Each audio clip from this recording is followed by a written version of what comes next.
Did he finally call you? Today, tonight, well, about 4 o'clock. I said, I'll just do it tomorrow morning. Get it out of the way.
Not so much. We're ready. We're ready.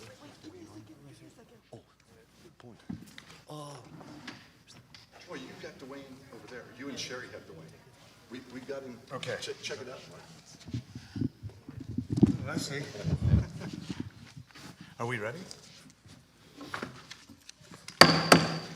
Call the school board meeting to order. Will the board secretary take the roll? Mr. Jim Bard. Present. Mr. Dwayne Burt. Here. Mr. Levi Kressler. Here. Mrs. Stephanie Eberly. Here. Dr. Nathan Goetz. Here. Mr. Fred Scott. Here. Mr. Charlie Suiters. Here. Mr. Mark Butterball. Present. Please stand for the Pledge of Allegiance. Flag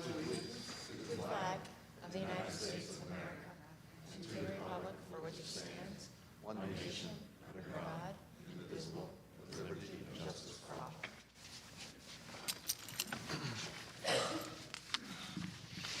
As we begin our deliberations this evening, let us once again be reminded of our duty to represent all of the children in this school community, regardless of age, sex, race, or creed, and regardless of need or ability. May we now have a moment of silence to reflect on our thoughts, plans, and actions on behalf of the students of the Shippensburg School District, and a moment of silence for Mark McLeaf, who passed away June 25th. He was a 1986 graduate of the high school. And Tyson Hathcock, who passed away July 1st. He was a 2017 graduate. And Trenton Rotz, who passed away on July 3rd. He was a 2010 graduate.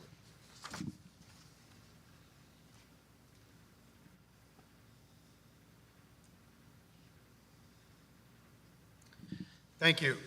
Welcome to our school board meeting. This meeting is being live streamed on YouTube and what other platforms we use. So welcome, everybody. We have two public comment sections at least right now we do, one at the beginning of the meeting for any agenda items, and then one at the end. We're going to go a little bit out of order here because the next item up is a selection of a new board member. We're going to do that after public comment. So we'll move on to the agenda approval. Dr. Moyer, are there any changes or additions to the agenda? Thank you, President Budeball. Just a slight change in the area of personnel 1F. Oh, I'm sorry. The selection of the new board member, we're following public comment, as you mentioned. And then also under number 4, the consent agenda, item number 4C, personnel, item number 4, that we're adding the name of Randy Bybee and with a prorated salary of $70,000 for the transportation coordinator. And that's it. Is there a motion to approve the agenda as amended? Move to approve as amended. Moved by Mr. Suders. Is there a second?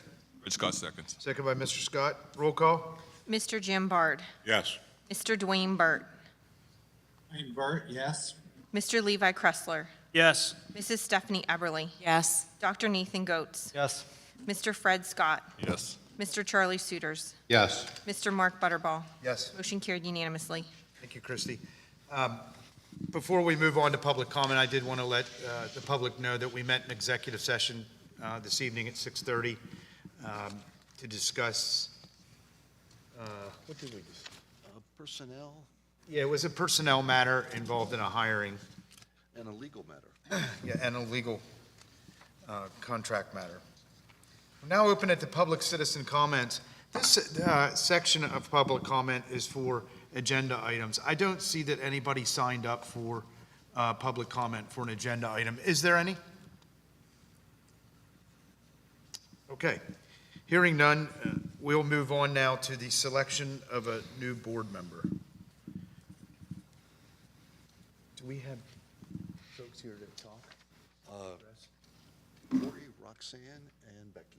Okay, we have 3 people who applied that are present, and we would like to provide the opportunity, if you wish, and if you don't wish, you don't have to come down to the microphone and state your name, and the board would, welcome your comment on why you would like to join our board. The first one on the list is Mr. Corey Forrester.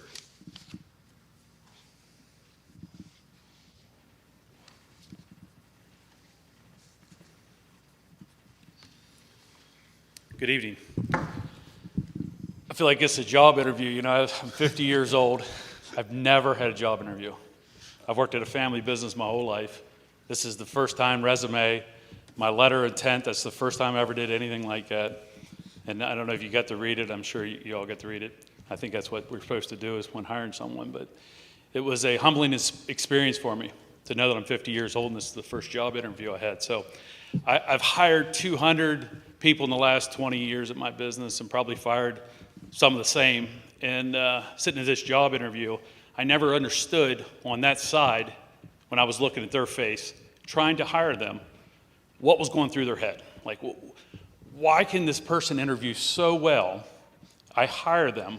6 months later, I want to kill them, And I'm like, why did you come to this job? Why were you here? What brought you here? Was it money? Was it reputation or what it was? So, I'm trying to figure out what makes an employee be an employee. And I pay these people to come work for me. This is not a paid position, right? No. I'm not making big money here, right?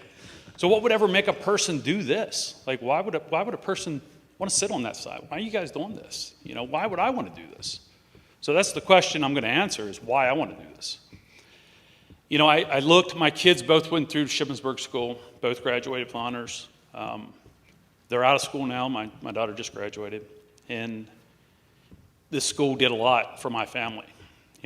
Raised my kids, great teachers. I felt the administration that was here was second to none. If I had a problem, which I've had a couple problems, and I've addressed it with your administration, it was taken care of immediately. Common sense solutions.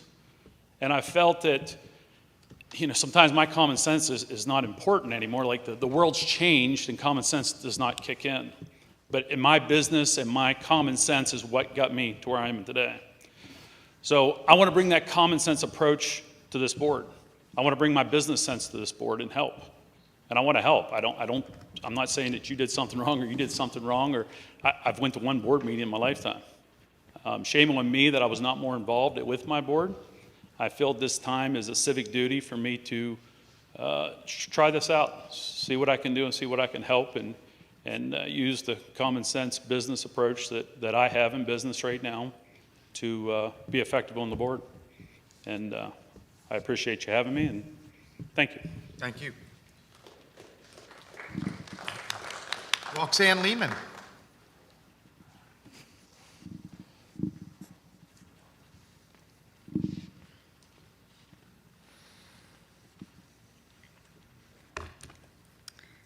right. Hello. So my name is Roxanne Lehman, and I'm speaking today for the consideration of the vacant board position.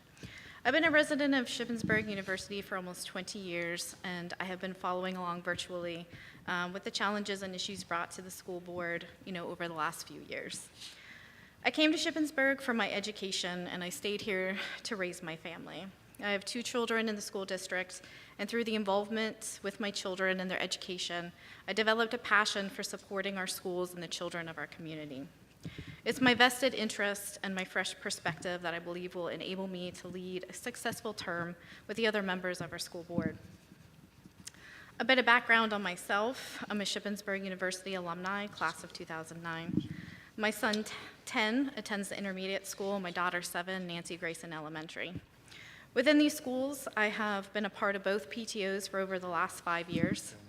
At Nancy Grayson, I serve on the Title I committee, which focuses on improving educational opportunities for our students. I spearhead the Animal Science Night, where we hope to ignite a love of science. And I also chair the Holiday Shop, where we hope to provide the opportunity for our students to shop for their families and friends at a low cost, which we hope achieves inclusivity. At the intermediate school, I've worked to bring new fun experiences for our students through the Art Van Gogh bus. I'm working with Shippensburg University to partner to bring Science Night to our intermediate age students as well. Within the community, I've been involved with Shippensburg Little League, where I currently serve as concession stand coordinator. Also, feel free to check us out this week. We're hosting all the All-Stars, yummy food, and great baseball. I'm not only passionate, but also committed to enriching the lives and experiences of the children of our community. I believe that should I be selected to serve on the school board, I continue to strive for the enrichment of our children, and this opportunity will allow me to positively impact even more lives. In addition to my passion for the children of our community, I believe that my professional experience and knowledge can be a great asset to the current board. I have a strong scientific background and have not only played as a key scientific leader, but also a key operational leader in my field for the last decade.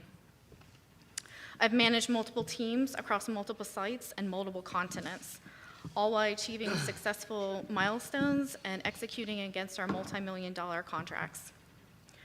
I believe that my strong leadership ability and operational skills will enable me to successfully perform the many duties that the board needs to carry out. I believe should I be selected to serve on the school board, my strong operational experience will allow me to support the current board with the resource and fiscal management of our district. I believe that a school board must be responsive and receptive to parents, staff, students, and the community at large, encouraging an open dialogue.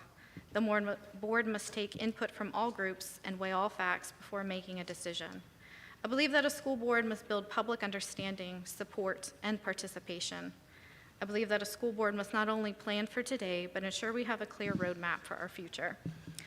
And I believe that with my community involvement, being a parent myself, and with my background in operations, that I can contribute to the board to ensure that we live these beliefs.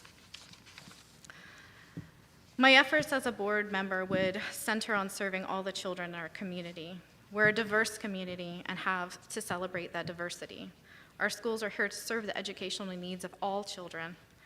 And in order to achieve this, we must have solid financial goals and long-term vision, mapping a course that provides the necessary opportunities students need to reach their full potential. The board is responsible for establishing and maintaining a structure that supports this vision, empowers the staff, and provides leadership. With my background and knowledge, I can help to provide the necessary leadership to ensure our district is on track not only for today, but also for tomorrow. I know that these last few years in our district and around the world have been challenging. We've faced novel situations, and as we return to normal practices, we must reestablish morale amongst all our district employees and work to return harmony throughout the district. I strongly believe that we have tremendous teachers and staff working with our children. Education takes place in the classroom, and the board's efforts must focus on enhancing and enriching what goes there. As our town continues to develop and expand, the number of children entering our district will continue to increase. We are reaching capacity at our elementary schools, and we must have a plan in place to ensure we can continue to provide the resources and space to educate and enrich the lives of the children in our district. By working together to understand the needs of our community, our teachers, and our students, we can plan for a bright future. I believe should I be selected to serve on the school board, I can help achieve this future. Thank you for your consideration. Thank you, Roxanne. Becky Wolfinger.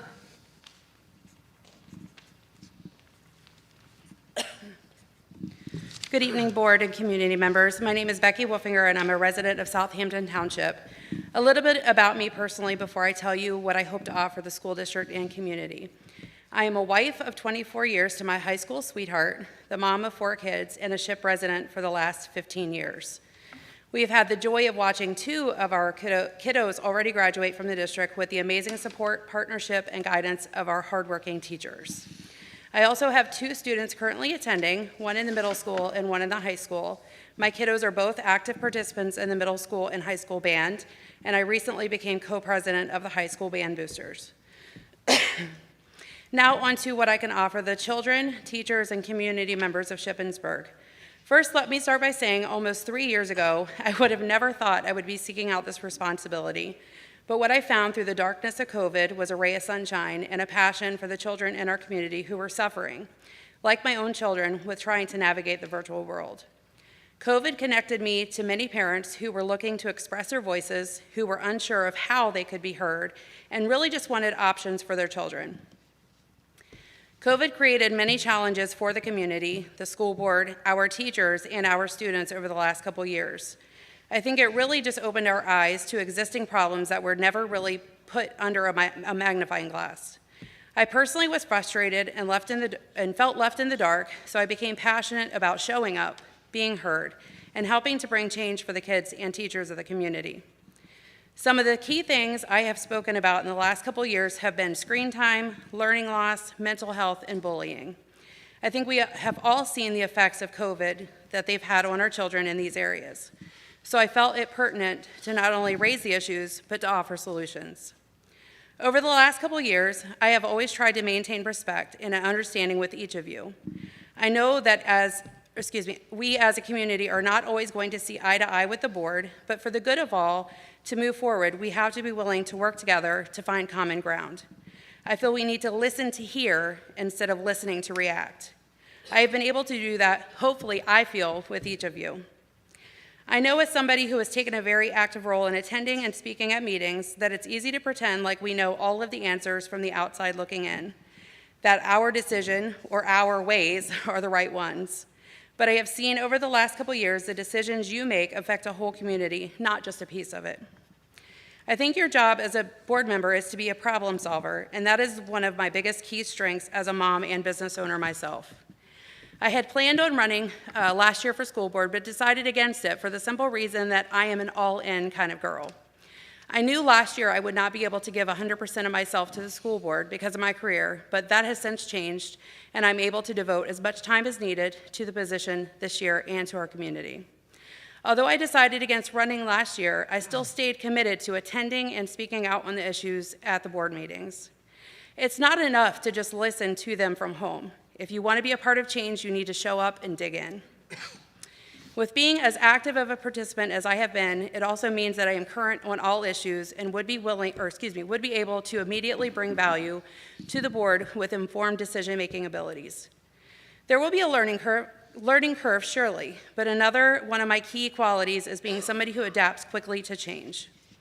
I will also bring a diverse perspective of a middle ground kind of mom who doesn't believe in forcing my personal beliefs on others, and somebody who has the best interests of all students at heart, not just some students.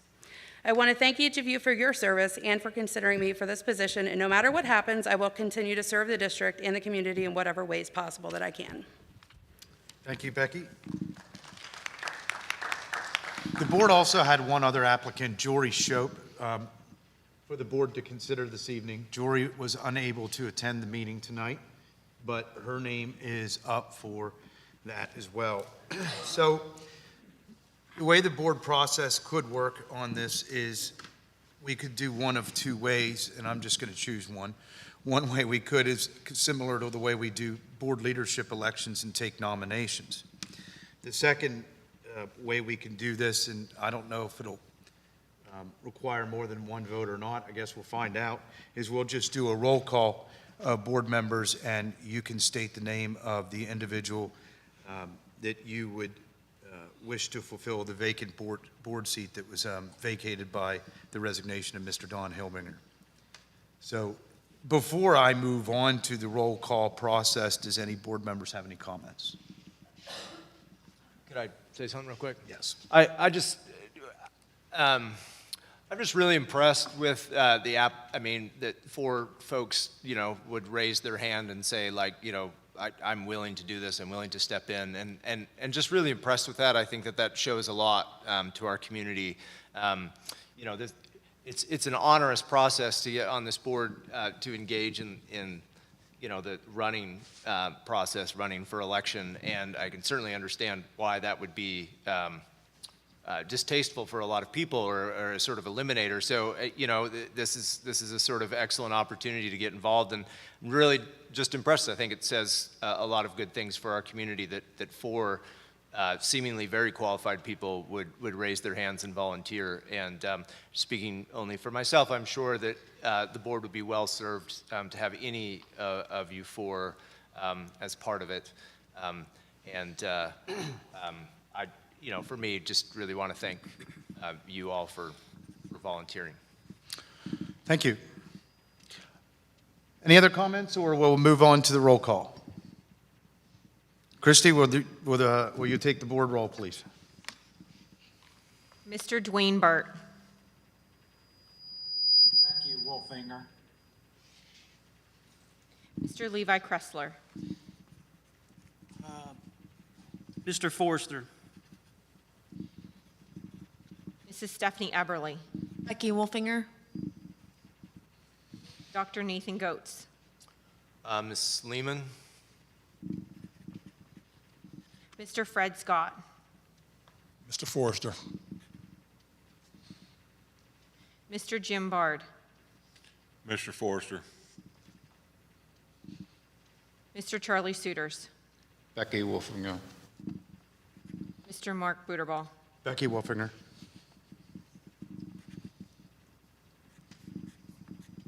Four for Mrs. Wolfinger. Do we just need a simple? Yep, three for Forrester and one for Lehman. Okay. Congratulations, Becky. is four a majority of 8, or do we need to vote again? It's the majority. Simple majority. So 4 works. Yep. Yep. Okay, what's the process now? At this time, we have a notary to swear Becky in, and she can actually take her seat tonight. Okay. So Mrs. Wolfinger, if you want to come to the podium, Mike, we will go ahead and swear you in. This is our commission notary here tonight to give you the oath of office. This is your last chance to run. I haven't run in 3 years, so.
going to read this. A few words, you repeat after me, and then we'll sign and date the bottom. Okay, repeat after me, please. I, Rebecca Ann Wolfinger, I, Rebecca Ann Wolfinger, do solemnly swear do solemnly swear that I will support, that I will support, obey, and defend the Constitution obey, and defend the Constitution of the United States of the United States and Constitution of this Commonwealth, and Constitution of this Commonwealth, and that I will discharge and that I will discharge the duties of my office with fidelity. the duties of my office with fidelity. Okay, you can sign and date that, please.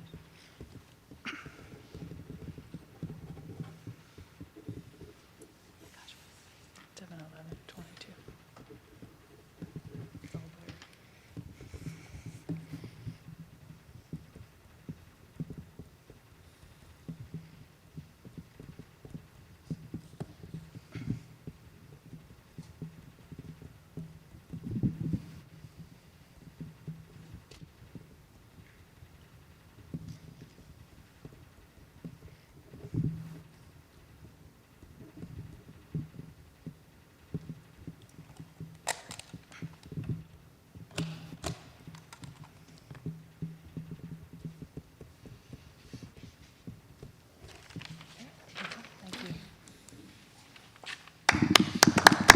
Congratulations, Becky. You can come sit right to the left of Mr. Kressler.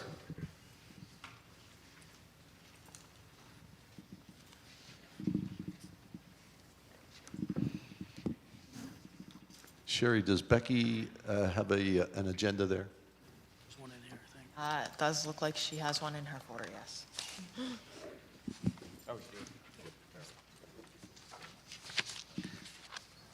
Okay, Becky, welcome to the board. Can I say something? Yes. I'm sorry, but it's nothing bad, nothing bad. I'm not going on. Congratulations. I just want to say I had another commitment tonight, and I just wanted to be here. I thought it was important to be here. I appreciate the votes that I got, and I think if I was on the interview, I think you guys picked the right person. I Okay. appreciate that. After listening to your speech, you're ready to go to work right now. Very much. I really had no clue what I was getting myself into, and I think there was a sense of relief came over me once they said that you won. So It should. thank you. I really appreciate it, and good luck. Thank you. Thank you. We'll move on to the Franklin County Career Center report. Mr. Burt? Thank you very much. Just a few comments. Effective July the 1st, we welcome the following administrative changes, which we've been talking about over the past few months. Mr. Terry Miller from the Assistant Director at the Franklin County Career and Technology Center to the Director. We also are welcoming Dr. Leslie Schumann from Principal at the Cumberland Perry Career and Technology Center to the Assistant Director at the Career Center, as well as Mr. Jim Duffy, the retiring Director of the Career Center, to the part-time Adult Education Coordinator over the next year. And then just one other comment I believe we touched on at the last meeting, but we had recently voted, we rotate the Superintendent of Record, which is required to operate the Career Center on a 3-year basis. And Tuscarora was just rotating out. Chambersburg was scheduled to rotate in. At about that time, they lost their superintendent and are embarking upon a superintendent search. So Chambersburg will either have the opportunity, their board will have the opportunity to appoint their interim superintendent as the superintendent of record, or if they choose, we would then move on to Fannet Metal, with the suggestion that we would then, from our solicitor, Ron Repack, consider a change in the Articles of Agreement such that we would move back to Chambersburg after Fannet Metal's turn, if it winds up that way, because otherwise it would really be unfair to Chambersburg, because 6 sending schools participating on a 3-year rotation, it would be 18 years before Chambersburg would see the opportunity again. So we will be navigating that through the month of July, and we do not have a planned meeting in July. So we'll pick back up our reports after this one in August. Thank you very much. Thank you, Mr. Burt. Move on to board committee reports. I'll throw it out there for any of the committee chairmen. Have any of the board committees met?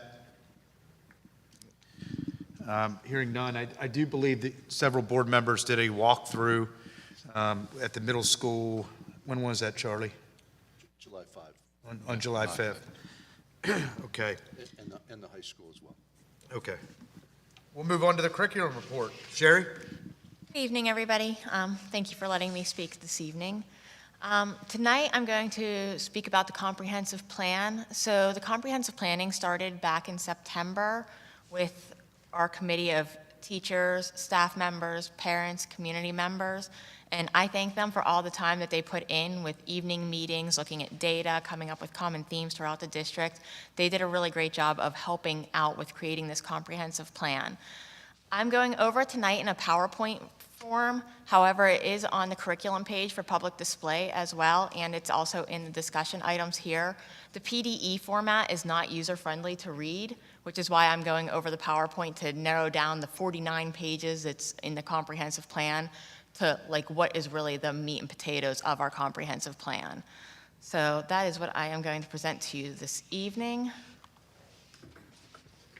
assuming my computer loads. Well, of course, it started all the way, not where I wanted it to start.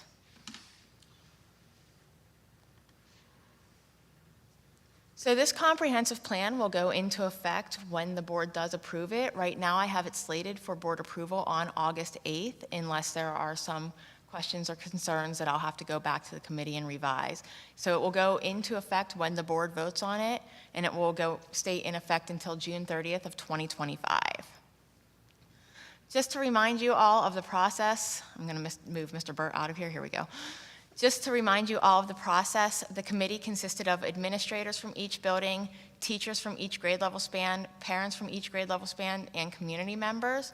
We went through and we started in September with creating and revising our vision, mission, and shared values based on feedback from student, teacher, and parent surveys. We completed that in November of 21. We also did a needs assessment. We had to take a break from November until March because we were waiting for the Future Ready Index data to come out. But in March and April, we were meeting consistently to review the Future Ready Index data and other types of data to get a good picture of where we are as a district.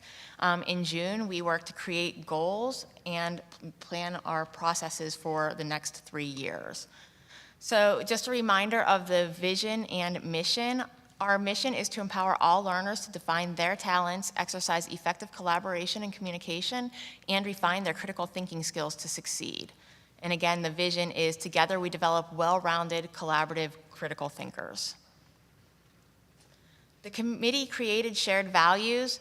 Now on the PDE format, they have shared values for staff, shared values for students, shared values for parents, shared values for community members. As a committee, we said, well, if they're shared values, shouldn't they be the same for all 4 of the groups? So we combined everything to say, this is what we value. Our learning community believes that education is a shared responsibility of students, families, schools, businesses, and community members. We will prepare our students to be future ready through the pursuit of academic and personal excellence while fostering respect, integrity, social and emotional development, and communication. So that brings us to, again, the meat and potato of the plan. So after all the data analysis that we went through, after all of our committee meetings, looking at the data from the surveys that we sent out in September, what is it that we have that are 4 priorities that we can work on over the next 3 years? The first priority is the curriculum framework development, and this is actually a continuation from the current comprehensive plan that we are on. So under the current comprehensive plan, I put us on a 5-year curriculum revision cycle. One of those years was halted due to COVID, so we're actually on year 2 of that curriculum cycle. We just finished that up. I'll be bringing forth social studies curriculum and business curriculum for the board's approval in August. Then next year, we'll be doing math and foreign language. Then in 23-24, we'll be doing science, art, and music, which is great that science actually got pushed off until 23-24 because the state just approved new science standards. So this will give us time to digest those new science standards before we write our curriculum framework. And then health and wellness and library science in 24-25. Again, health and wellness also has new standards that are up for approval. So this will be a benefit that we actually, not that I wish this gap here in 2021 at all, but it's sort of a benefit that we had that gap because it will prepare us for new standards that are coming along. So the action plan is, again, just to continue the curriculum planning process that we have for years 3, 4, and 5. So we're utilizing the Understanding by Design framework by McTighe and Wiggins. I'm providing teachers professional development through that. Every year, they have 5 days during the school year that we work together as a team for the curriculum, and then 5 days over the summer that I pay them a stipend to come in and continue that curriculum work as well. So the professional development with Understanding by Design, so we work on unpacking the standards. What do the standards really mean that our students need to have? We've been working on transfer goals. So what is it that students are going to be able to do independently using what we're teaching them? So when they leave school, what is it that we're teaching them that they're going to carry over for skills greater on for life?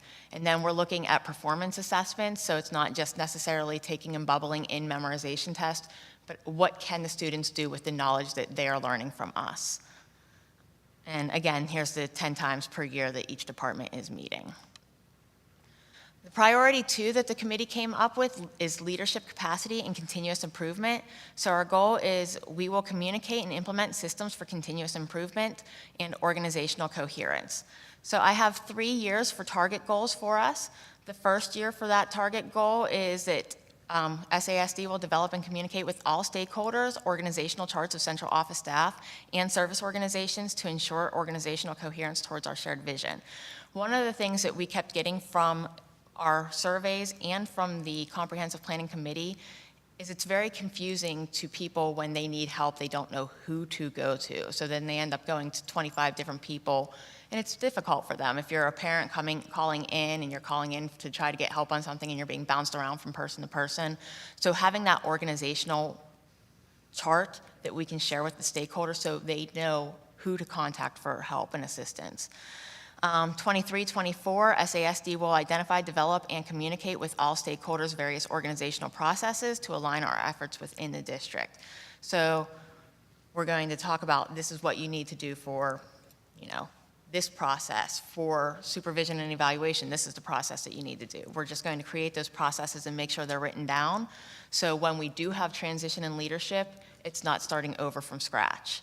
And then 24-25, we will have met our goal. So we're going to be following the organizational chart and the organizational processes, and that will complete that goal of having a system of continuous improvement for organizational coherence. So again, this is that action plan. I just summed it up when I was looking at the goals, but this action plan sums up what I just said. I'm not going to repeat myself and make this longer. Priority 3, district and building culture. So all SASD building subgroups will reach their regular attendance rate of 85.8%. One of the very concerning things that we noticed when we were looking over Future Ready index data is that though our all student population in our buildings they're meeting the attendance goals, our subgroups, so our low socioeconomic students, our Black students, our Hispanic students, our special education students are well below the state recommended regular attendance requirement. So just as a definition of what regular attendance is, students are considered to be in regular attendance if they attend 90% or more of the days of school. So what that means is in a 180-day school year, you can miss 18 days and still be considered regular attendance. The state wants 94% regular attendance, but state average this year was actually 85.8%. Our subgroups are averaging around 60 to 70% for regular attendance. So that means 60 to 70% of students in those subgroup populations are attending school 90% of the school days. So what we're going to try to do here is we're building that culture of respect for everybody to make sure that everybody wants to come to school. They feel included at school. Like they wake up in the morning and say, I want to go to school because that's where I have a safe learning environment. That's where I feel respected, I'm safe. So our goal first is for the October 24 Future Ready Index data to show the building subgroups with regular attendance rates of at least 80%. The reason it says October of 2024 is because that's the first Future Ready index data that will take in the 23 or the 22-23 school year. So this upcoming school year, we're not going to see the regular attendance rates until October of 24. I know it's a little lagging, but that's the data that we have for that. The target then for October of 25, we'll have the regular attendance rates for all subgroups or all groups at 85%. And then October 26 Future Ready Index data, we would reach 85.8%. Obviously, I would like to exceed that level, but right now I'm going off of what the state average rate is for attendance right now. So the action plan is we are going to work with our MTSS system and make sure that we develop and communicate common language to guide the implementation of academic, social, and behavioral supports. That's very, very important because students who are missing school, research shows that either they don't feel like they academically can make it in school, so they come to school, they feel like they're academically behind and they don't want to come to school, or they come to school because they don't feel like they don't come to school because they don't feel like they can socially fit into school. So what are the social supports that we're putting in for those students to make sure they're socially included? And what are the behavioral supports that we're putting in for those students? So we're developing that common language. We've already started developing that common language, and we're going to continue through to be able to communicate that to our stakeholder groups. We're researching and implementing mental health screening to support the mental health needs of students in the district. So we started doing some of that in February, and we're going to continue through the implementation and piloting through June of 2024. We're going to continue to learn and plan for K-12 social-emotional learning to integrate for both students and adults. This is providing the staff with professional learning on various components of SEL, and we're looking at how we integrate it into what we do. So social-emotional learning is all learning. So it's how we work together in groups. It's how we communicate with one another. We're just looking at how do we integrate that in with our academics. And a lot of it we are already doing. It's just being more conscious of what it is that we are doing. And then providing professional development on childhood trauma and trauma-informed pedagogy, including de-escalation strategies and restorative practices. So what we don't want to do is with these students that are missing a lot of school, they're absent more than 18 days, is we want to make sure that we're not doing exclusionary practices with them. So we want to work with them to try to de-escalate before they get to a point where they have to be suspended. The professional development, I just went over basically that as part of the action steps. But the trauma-informed pedagogy, looking at adverse childhood experience, toxic stress, trauma, guiding principles of trauma-informed care, restorative practices, and de-escalation strategies.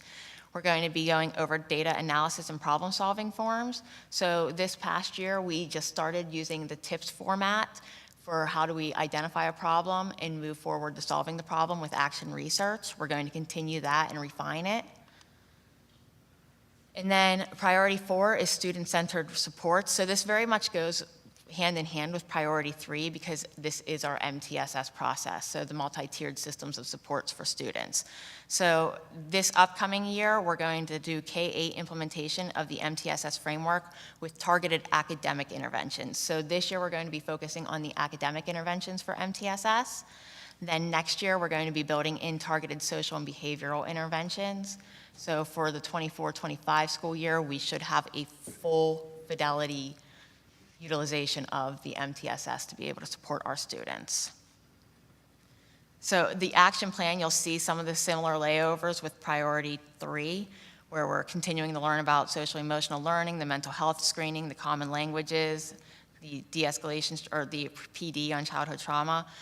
But this also adds in to develop schedules that will allow for scheduling student intervention. So creating flexible schedules within the K-12 buildings so we can pull students in for interventions without interrupting core instruction, because it's important that students receive the core instruction as well and we're not just intervening with them. Because if we're pulling them out of core for interventions, then they're never getting their grade level instruction. They're just always getting instruction that's not allowing them to receive that grade level. Also looking at auditing our student onboarding practices to develop the processes to ensure transfer students are identified early on. So our population is becoming a little bit more transient here in Shippensburg. So we're getting students that are coming from various school districts, and if we're not identifying right away that they might need some academic supports or behavioral supports or emotional supports, then we're wasting time. We're increasing that learning gap. Anytime a student transfers schools, there's already a gap in learning because our curriculum is not standardized across the state. We have standards, but they might teach something in Chambersburg in fall and we teach it in December. If a student moves here in March, or if a student moves here in October, they're missing out on something in their learning. So this will help us determine what that is that they have gaps and target that intervention right away so we're not losing time with them. And then after we audit our onboarding practices, implement the student onboarding to ensure that transfer students are successful. Again, professional development would be continued data analysis and problem solving using the TIPS form. Evidence-based high-impact instructional strategies and interventions. This is where our K-5 coaches are extremely important because they have those evidence-based strategies that they can go in and do shoulder-to-shoulder professional development with our teachers.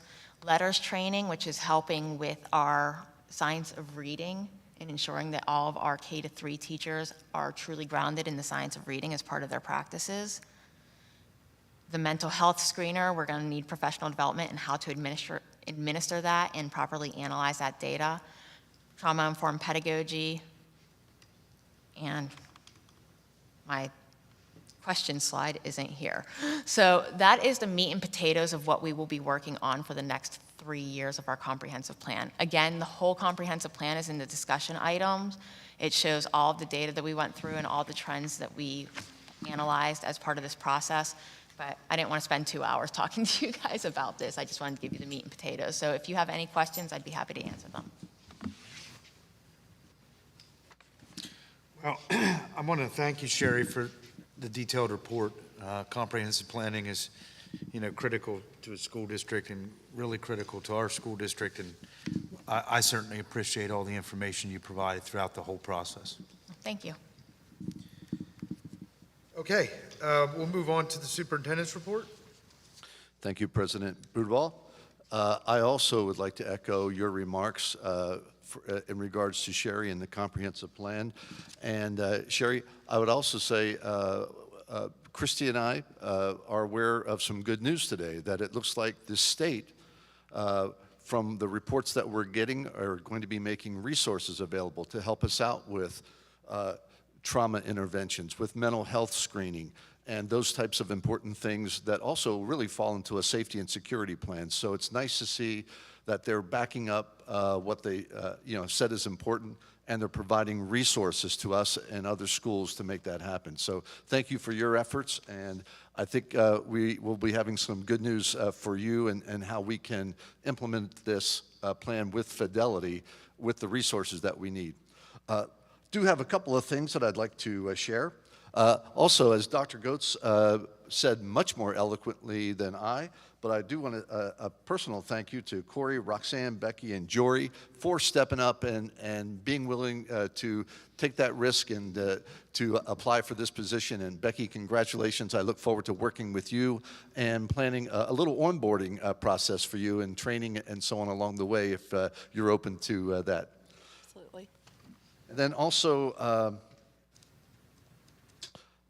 just making the board aware that I have my first meeting with the Franklin County Superintendents, and part of that meeting coming up this Thursday, I will get a chance to tour the Career Tech Center. Mr. Burt speaks very highly of that, and so I'm anxiously looking forward to that. Something else that I would like to share, a little bit about the Greyhound Shippensburg Area School District Foundation. Several of you took time out of your busy schedules to meet with me and several administrators and several members of the foundation. And one of the things that was that struck me, the number of people that are on this community foundation that were on this foundation 12 years ago when I was here as an assistant superintendent. And as promised, I'm going to start tonight with starting to promote that foundation a little bit better than maybe the school district has done in the past. So on behalf of the school board, I would like to say thank you and express gratitude for the elementary playground items that you have assisted us with and paying for. The environmental area, mini grants, scholarships, the front entrance of the high school. You were instrumental in helping us out with our greenhouse project. The smooth sailing summer academic recovery program, that's very important. And I could go on and on, but I'm going to mention a few names out loud. Philip Faig, Monica Bellafusis, Chris Tobias, Jennifer Flinchball, Chris Martin, Cheryl Slattery, Tom Gleason. I hope I didn't miss anyone. Those are some of those volunteers, like school board members, putting in a lot of time for the betterment of our school and our community. And I just want to say on behalf of the board one more time, thank you, and please know how much we really appreciate your efforts and what you're doing.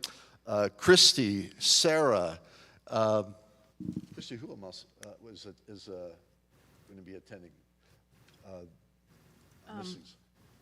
Mrs. Eberly? Steph, how could I? And Steph Eberly, thank you as a board member to represent the school board and the school administration sitting at the table at these meetings and so on. And if you recall, school board members, there was a presentation done some time ago about the possibility of forming another athletic booster organization to assist. As a result of our meeting last week, I think we all were in agreement that that is now unnecessary. And I think we have found ways to streamline the process to get things to our student athletes along the way. So a big thank you. And Steph, thank you very much for stepping up and representing the board with the foundation. I'm really looking forward to us being very successful there. And I hope to attend the first meeting, and maybe, depending upon how long the interim superintendent is here, it may be a couple of meetings. We'll see. With that, as I've alluded to, Christy and I got some pretty good news this morning as a result of a presentation regarding the state budget. And I've asked Christy to share a little bit of information regarding that good news related to additional revenue streams. Good evening. So we are very excited to share with you information regarding the final state budget. So obviously most of you probably have heard that the state did pass their final budget. So what was in that state budget number for education? So you can see on the left-hand side of the screen, that is what the state funded statewide for all school districts. And then on the right-hand side, you can see what the increased amount is for Shippensburg Area School District. So starting with the first line item, the state put in a total of $525 million into the basic education funding formula. So this amount can fluctuate from year to year. It depends how much the state puts into the formula, as well as the factors. There are a number of factors that drive out the funding formula for school districts. It includes items such as our 3-year weighted average daily membership. It includes weights for poverty, for English language learners, for cyber charter school, just to name a few. So that is one that can fluctuate year to year. It's not a guaranteed increase that we would get the $982,000 that you see there, but for the 22-23 school year, that is the amount Shippensburg Area School District will receive as part of that $525,000. So we're slated to get just under $983,000. And then the state has also, again this year, they did this last year, for the bottom 100 school districts, they did a level up supplement. So Shippensburg Area School District was on that list last year. We remained on this list for 22-23. So the state put a total of $225 million into the level up supplement. So for Shippensburg Area School District, we are going to receive $663,902. The good news about this line item is this will be added to our basic education funding formula. So it's added to the base. So this will be reoccurring revenue every year for Shippensburg Area School District. And then they also put a $100 million increase in special education funding. Again, there is a funding formula similar to the basic education funding formula. There's a number of weights in there. So for 22-23, Shippensburg Area School District is going to receive an additional $152,316. Again, this can fluctuate year to year. That is not a guaranteed amount. The state is also using some federal funding, $100 million of it, to increase the ready-to-learn safety and security. In particular, this needs to be used for mental and behavioral health. So we are going to get a one-time amount of $152,302. So there's a lot of information we need to digest because, again, I just learned about this information this morning, but just to give you some examples of uses of that money, we can use it for threat assessment, trauma-informed approaches, staff training, social-emotional learning, behavioral health, and school climate assessments. And then we are also going to get the state gave out another $100 million to all school districts for physical safety and security of our buildings. So that's an additional $152,302. Again, that's not guaranteed to reoccur every year. With the physical security, some of the things just quickly to highlight we can use that for is crossing guards, physical building assessment, outside barriers, school entrance improvements, surveillance, school security personnel, alarms, hazard plans, and staff training. So that brings us to just over $2.1 million of state revenue that we will get in our 22-23 fiscal year. And just as a reminder to the board and maybe some new to those that haven't been following along during the budget, we budgeted $1 million of new state revenue. So again, we are getting $1.1 million above what we had budgeted for. And just again, as a reminder, not the full $2.1 million is potentially reoccurring. We do know of the $2.1 definite that 660, almost 4,000 will be reoccurring from year to year. So just one other thing I wanted to point out that we have been sharing as part of the budget and finance process is we have a number of positions that were funded through federal revenues that will eventually disappear. So we do need to be planning for those in the future to absorb them back into the budget. We had a number of temporary professional positions that if we can absorb into the budget, we'd like to do that as well. And we are also going to need new 7th grade teaching positions once we add on the addition to the middle school wing. So as you can see, we definitely know that we have a new warehouse coming in to our school district in 23-24. So based on the size of that, estimating similar to other warehouses that we have in our district, I believe that will bring in about $500,000 of new money into our budget that will be reoccurring. And then just keep in mind that some of that state revenue that I shared with you would be reoccurring, and hopefully we can earmark some of that aside to help pay for these current positions that are being paid out of ESSER, as well as the new 7th grade positions. That is all I had this evening. If there's any questions from the board. Well, Christy, we always are welcoming good news from you. You said that the budget had $1 million in state revenue, correct? Correct. Is that based upon essentially what we got last year? No. So if you remember through the budgeting process, PSBA, a professional organization, had said that a lot of times, historically, school districts usually receive a third of what the governor proposes.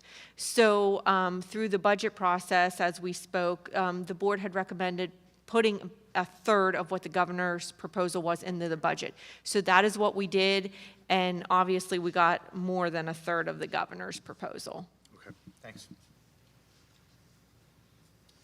And even though we got more than a third, I do continue to recommend and support Christy in budgeting conservatively. These unknowns are very frustrating for school boards across the Commonwealth, and the fact that their timelines are different than our deadlines of when we have to approve a budget. But I would just say, with the news today, in addition to the budget that we approved, in my opinion, I do believe that Shippensburg Area School District is on a trajectory towards a better place and making some really solid improvements, and it's very encouraging. In addition to that, just a couple other things on my report. I do also want to say kudos to Sherry and Lauren for the work that they've done, not only with the comprehensive plan, but with the special education plan that goes to the Department of Education. Also, I would like to thank Stephanie and April, the assistant principals at the middle school, for a lot of their efforts and hard work recently.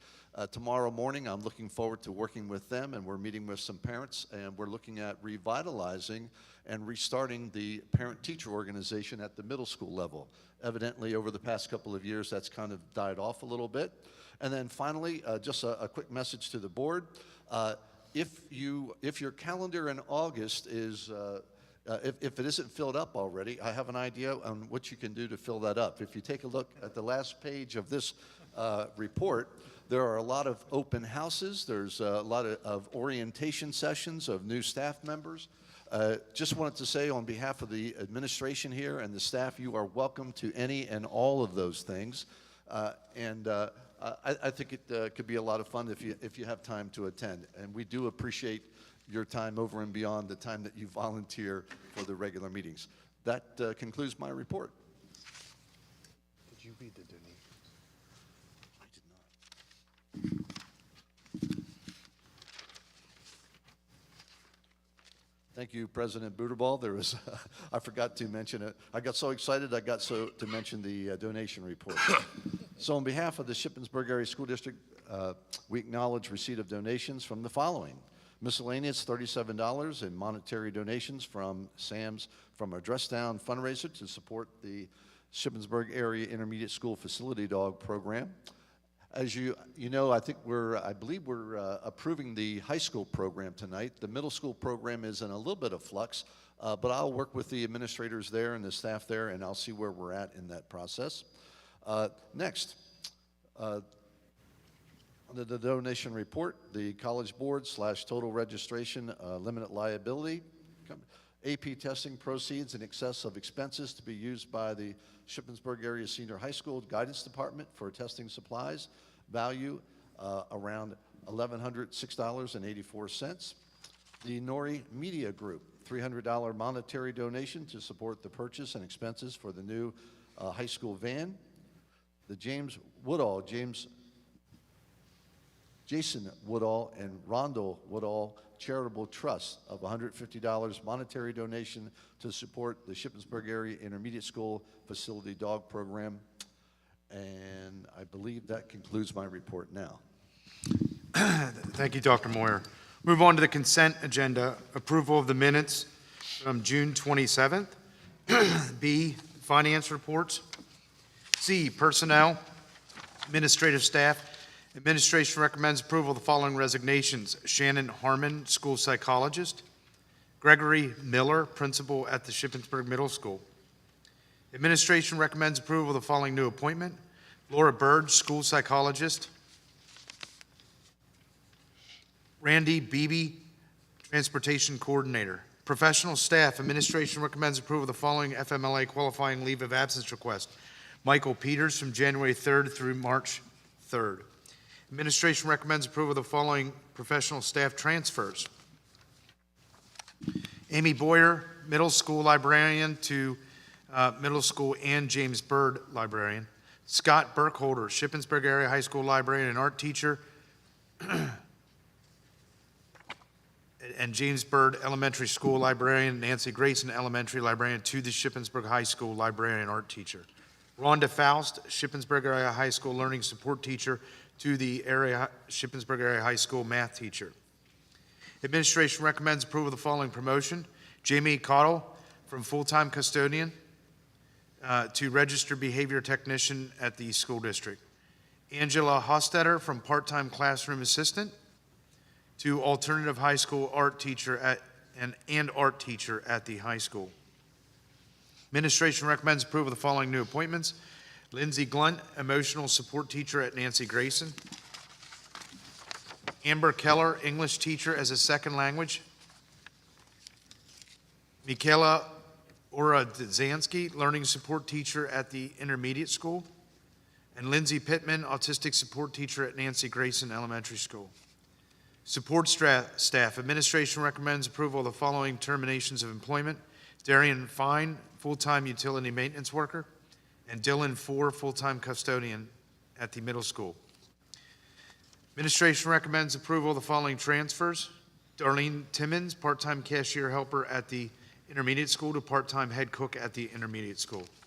Deborah Seymour, full-time transportation secretary to full-time building secretary at the high school.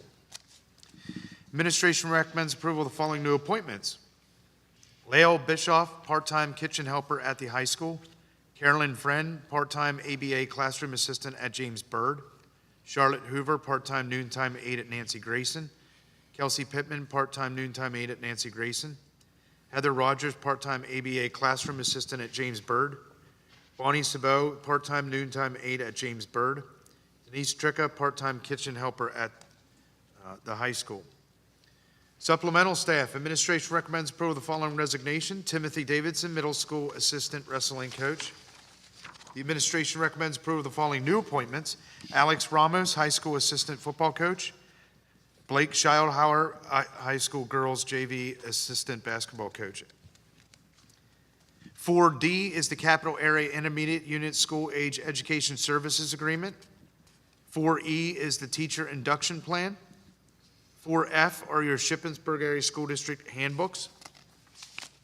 Does any member of the board wish to take any item separately from 4A through 4F? Hearing none, is there a motion to approve 4A through 4F? Fred Scott, make a motion to approve. Motion made by Mr. Scott. Is there a second? Second. Second by Dr. Goetz. Discussion? Roll call? Mr. Levi Kressler. Yes. Mrs. Stephanie Eberly. Yes. Dr. Nathan Goetz. Yes. Mrs. Becky Wolfinger. Yes. Mr. Fred Scott. Yes. Mr. Jim Bard. Yes. Mr. Dwayne Burt. Yes. Mr. Charlie Suiters. Yes. Mr. Mark Buterball. Yes. Motion carried unanimously. Thank you, Christy. Move on to the action agenda. 5A is the appointment of the interim superintendent. As you all know, Dr. Moyer has been serving in the capacity as a substitute superintendent. This motion will remove substitute and replace that with interim. Is there a motion to approve 5A? Move to approve. Moved by Mr. Suiters. Is there a second? Second. Second by Mr. Bard. Discussion? Roll call? Mrs. Stephanie Eberly. Yes. Dr. Nathan Goetz. Yes. Mrs. Becky Wolfinger. Yes. Mr. Fred Scott. Yes. Mr. Jim Bard. Yes. Mr. Dwayne Burt. Yes. Mr. Levi Kressler. Yes. Mr. Charlie Suiters. Yes. Mr. Mark Butterball. Yes. Motion carried unanimously. Now you're stuck here longer. For some reason, I feel smarter right now. I don't know why. 5B is the PA School-Based Access Agreement. Is there a motion to approve 5B? Fred Scott, make a motion to approve. Motion made by Mr. Scott. Is there a second? Second. Second by Mr. Suiters. Discussion? Roll call? Dr. Nathan Goetz. Yes. Mrs. Becky Wolfinger. Yes. Mr. Fred Scott. Yes. Mr. Jim Bard. Yes. Mr. Dwayne Burt. Yes. Mr. Levi Kressler. Yes. Mrs. Stephanie Eberly. Yes. Mr. Charlie Suiters. Yes. Mr. Mark Butterball. Yes. Motion carried unanimously. Thank you, Christy. 5C is approval for facility dog at the Shippensburg High School. Is there a motion to approve 5C? Fred Scott, make a motion to approve. Motion made by Mr. Scott. Is there a second?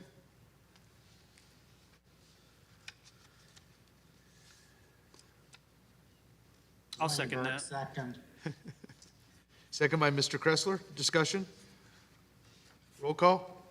Mrs. Becky Wolfinger. Yes. Mr. Fred Scott. Yes. Mr. Jim Bard. Yes. Mr. Dwayne Burt. Yes. Mr. Levi Kressler. Yes. Mrs. Stephanie Eberly. Yes. Dr. Nathan Goetz. Yes. Mr. Charlie Suiters. Yes. Mr. Mark Butterball. Yes. Motion carried unanimously. Thank you, Christy. 5D is the new story tuition agreements for extended school year. Is there a motion to approve 5D? Motion to approve. Motion made by Mrs. Eberly. Is there a second? Second. Second by Mr. Suiters. Discussion? Roll call? Mr. Fred Scott. Yes. Mr. Jim Bard, Yes. Mr. Dwayne Burt, Yes. Mr. Levi Kressler, Yes. Mrs. Stephanie Eberly, Yes. Dr. Nathan Goetz, Yes. Mrs. Becky Wolfinger, Yes. Mr. Charlie Suiters, Yes. Mr. Mark Butterball. Yes. Motion carried unanimously. Thank you, Christie. 5E is the FMX annual subscription. Is there a motion to approve? Moved. Moved by Dr. Goetz. Is there a second? Second. Second by Mr. Suiters. Discussion? Roll call? Mr. Jim Bard, Yes. Mr. Dwayne Burt, Yes. Mr. Levi Kressler, Yes. Mrs. Stephanie Eberly, Yes. Dr. Nathan Goetz, Mrs. Becky Wolfinger, Yes. Mr. Fred Scott, Yes.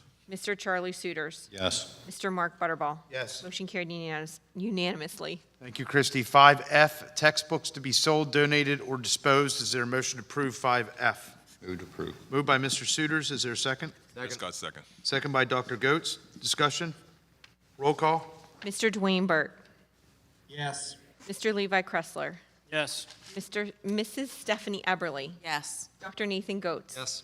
Mrs. Becky Wolfinger, Yes. Mr. Fred Scott, Yes. Mr. Jim Bard, Yes.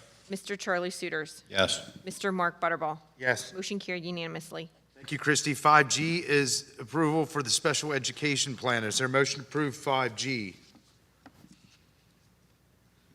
Move to approve. Moved by Mr. Suiters. Is there a second? Scott seconds. Second by Dr. Goetz. Discussion? Roll call?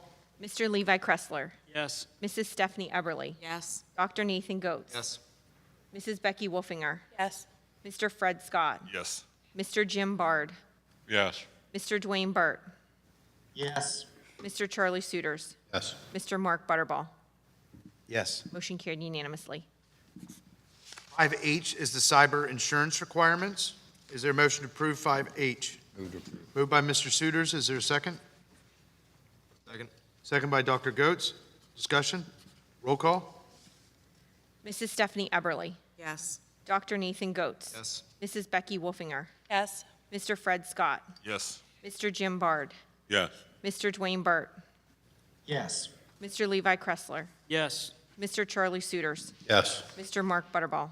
Yes. Motion carried unanimously. Thank you, Christie. 5I is the Act 93 Administrative Compensation Agreement. This is a recommendation from the administration and the Board of Directors Negotiations Committee. Is there a motion to approve 5I? Move to approve. Moved by Mr. Suiters. Is there a second? Second. Second by Dr. Goetz. Discussion? Roll call? Dr. Nathan Goetz, Yes. Mrs. Becky Wolfinger, Yes. Mr. Fred Scott, Yes. Mr. Jim Bard, Yes. Mr. Dwayne Burt, Yes. Mr. Levi Kressler, Yes. Mrs. Stephanie Eberly, Yes. Mr. Charlie Suiters, Yes. Mr. Mark Butterball. Yes. Motion carried unanimously.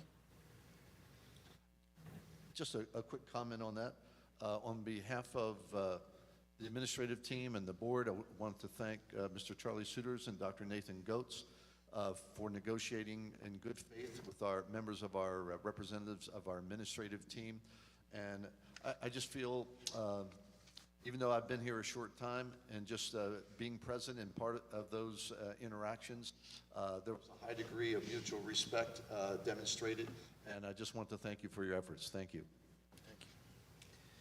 5J, Partnership for Career Development Services Agreement. Is there a motion to approve 5J? Move to approve. Moved by Mr. Suiters. Is there a second? Fred Scott second. Second by Mr. Scott. Discussion? Roll call? Mrs. Becky Wolfinger, Yes. Mr. Fred Scott, Yes. Mr. Jim Bard, Yes. Mr. Dwayne Burt, Yes. Mr. Levi Kressler, Yes. Mrs. Stephanie Eberly, Yes. Dr. Nathan Goetz, Yes. Mr. Charlie Suiters, Yes. Mr. Mark Butterball. Yes. Motion carried unanimously. Thank you, Christie. 5K is the Sunday use of facilities request.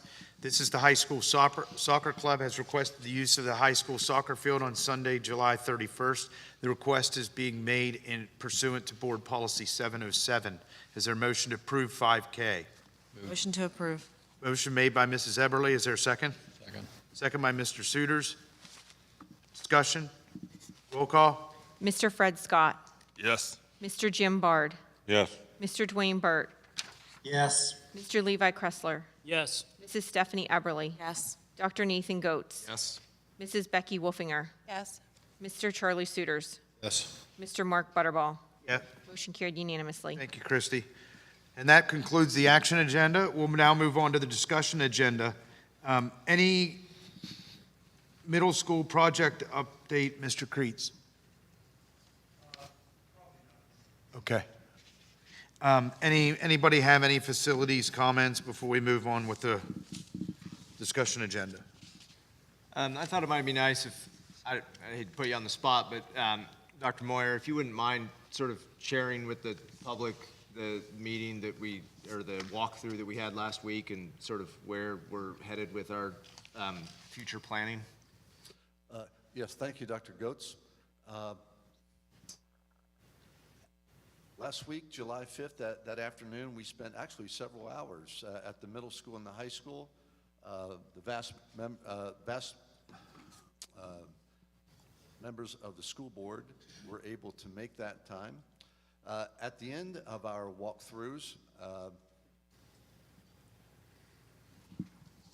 believe, if memory serves, that board members were looking at some recommendations from the administration. I provided some notes to you on Friday afternoon with an attachment after Chad and I had a discussion with some people from SiteLogic, and I will, I've said I've got to stop saying long story short, but long story short here, I'm going to go ahead and say that. After our visits and having board members and other people look in the direction of the administration, and even though I've only been here a little less than 2 months, I'm going to go ahead and say what's on my mind.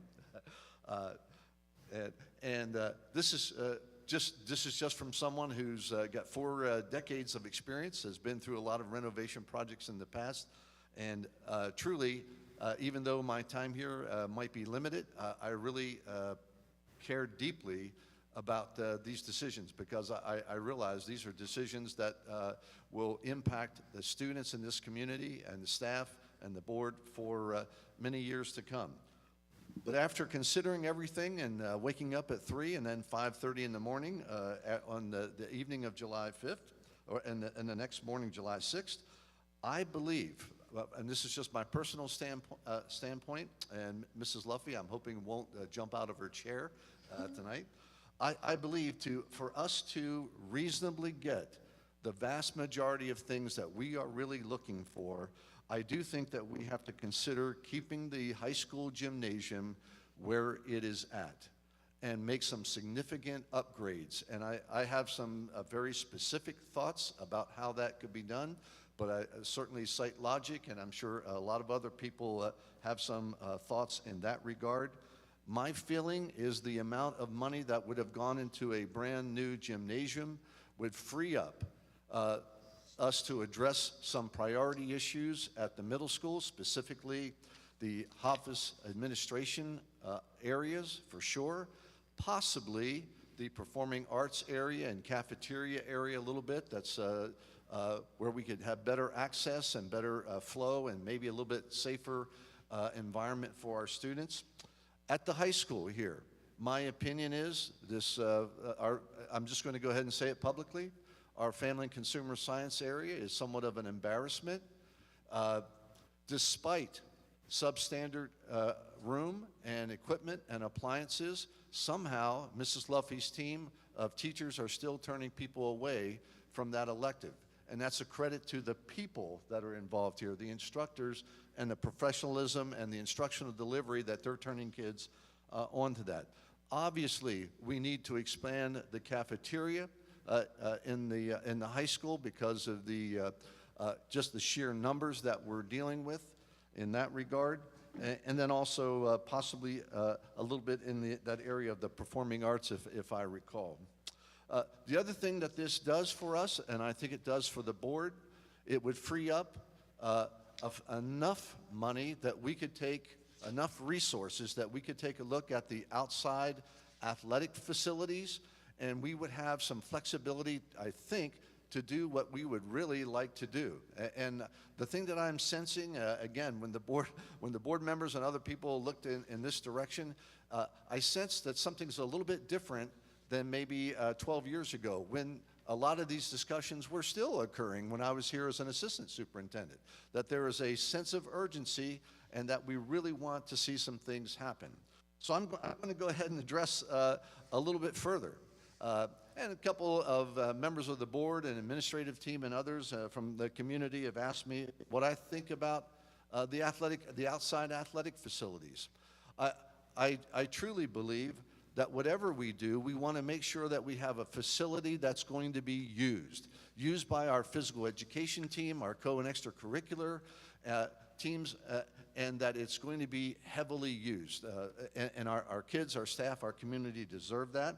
I think we want a facility that we have control over, that no other body can tell us when we're going to be on and off there or what events should occur there, that we as a board and a administration, we control that facility.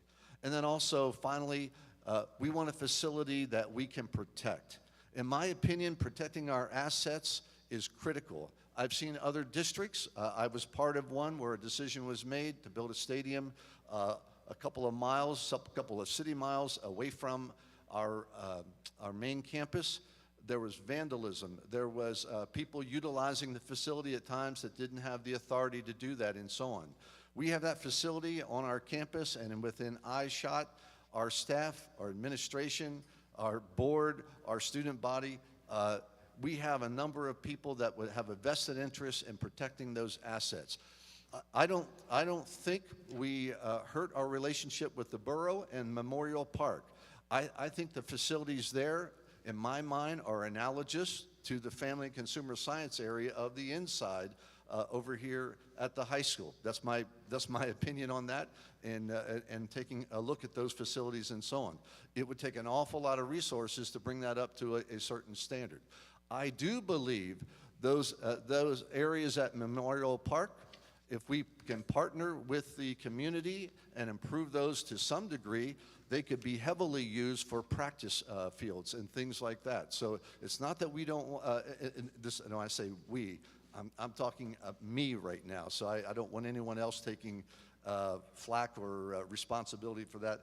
But in a nutshell, in my opinion, since that meeting and since doing a lot of digesting of information, getting input from others and so on, in my considered opinion, from someone who's been here less than 2 months recently, but was here a long time ago, those are my thoughts in putting those things together from what we did and what we saw and so on. And since I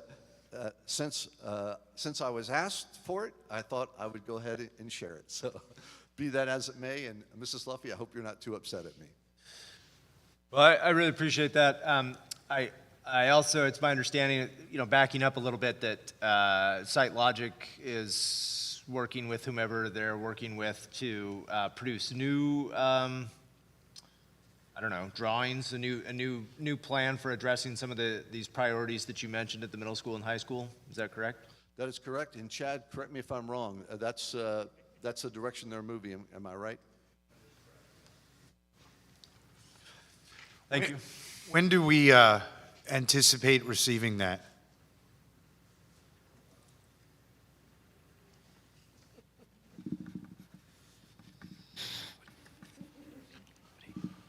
Sorry to have to bring you down. I wasn't sure if I was going to be up here or not, but I think it'll be next month. They said the numbers are going to take a little while to get. We got numbers from the past that we showed, partial field up here, but the new numbers that we're kind of looking for, I would say maybe about another month. Okay. That's my estimation. So, yeah.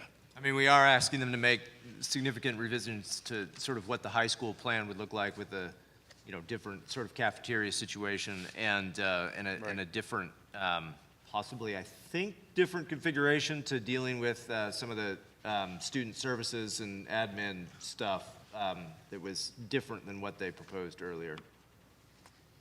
Yeah, I think since we don't have, this is our only meeting this month, so, I imagine they'll have something for us in one of the meetings in August. And Dr. Goetz, I do want to clarify, my remarks were not all inclusive of the items that we had talked about And I know Mrs. Luffy had mentioned about in the rear of the building when the students are leaving for career tech and things like that, and just adding some safety and security items there.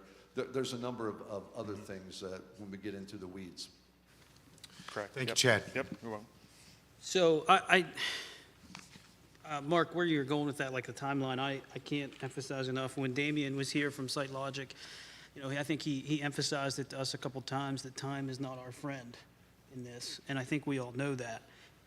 To steal a quote from the great John Wooden, be quick but don't hurry. I think that's the plan we have to look at this, is we need to be quick with our decision without hurrying it and making a rush decision at the same time.